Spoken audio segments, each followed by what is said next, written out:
Scott, thanks for taking some time to join us here today. I want to break down the special teams this past year. Tremendous improvement under your tutelage. What are you most proud of from a special teams perspective, what this team was able to accomplish this past fall? Well, I really thought that our players bought into the system and bought into the importance of special teams. I think that's the critical thing. I did like the fact, too, though, that we developed a core group of players that, you know, were playing on multiple special teams and loved the part of it and got into the game planning and all that. I just like the atmosphere, the culture that they created. They helped us create on special teams this year. You know, in the NFL, you can get paid handsomely to just be a special teams guy. Right. How about in college and getting guys to get excited to be on the kickoff team, to be on the punt return team? Is that important at this level? Oh, absolutely, absolutely. I mean, and I think the young guys that we get involved with it, they realize that that's their way to get on the field on offense and defense, because coaches want to know how they're going to react in a game situation.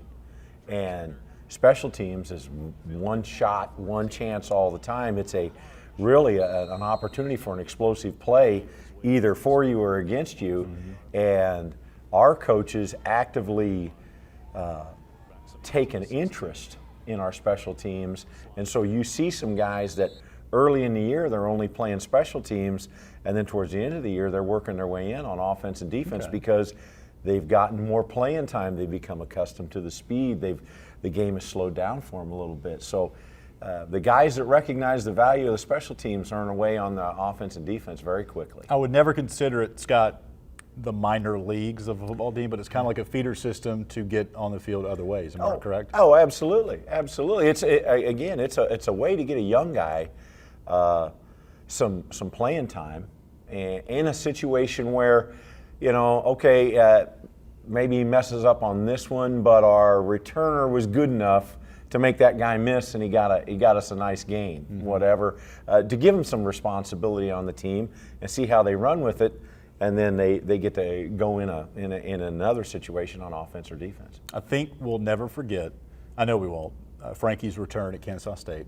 Where did he set himself apart to be able to own that position this year? You know, Coach Stam did a nice job. He was one of the lead coaches we had on that return, and he recognized early, and we started looking at it as a staff, that Frankie is a vertical runner, and so we started running more vertical returns with him.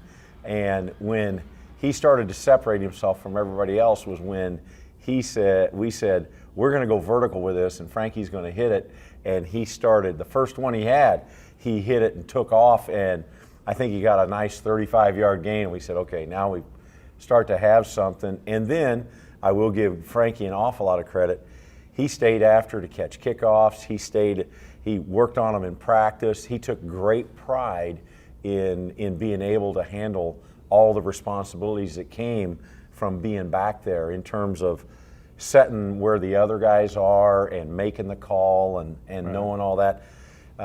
Just his work ethic just shone through most of the time. How early do you start prepping for your core group coming back? Because it's everybody, right? As far as for next fall. Oh, we'll do it in spring ball. Right. I mean, we'll make sure we do a great job of self-evaluation in the off season, tweak some things schematically, tweak some things fundamentally as to what we're teaching, try to add some new things to keep everything fresh, and then we'll work on it in spring ball and then go back into fall camp. But the good thing now is the guys understand the basics. So we can always build from the base that we have, and then we'll have an influx of the guys, the new guys coming in out of the signing class, and the guys that redshirted this fall. And for a special teams coach, that's like Christmas all over again, because you're unwrapping a new talent and see what they can do. You're also in charge of running backs. Quick thought on that group this past year, and that trio's coming back again here next fall. Yeah, I thought they did a nice job. I really did. I told them that I was very, very proud of them. You know, Frankie, a big part of that, Todd Macon, Carrington Mosley. They all had a role. They all had some great runs during the course of the year.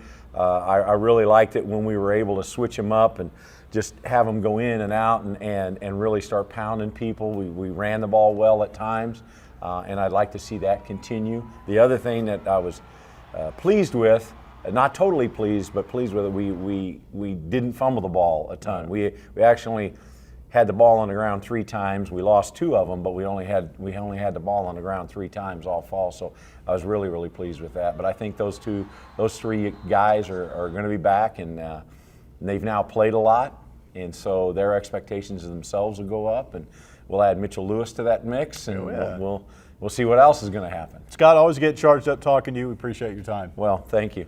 Special teams coordinator Scott Downing.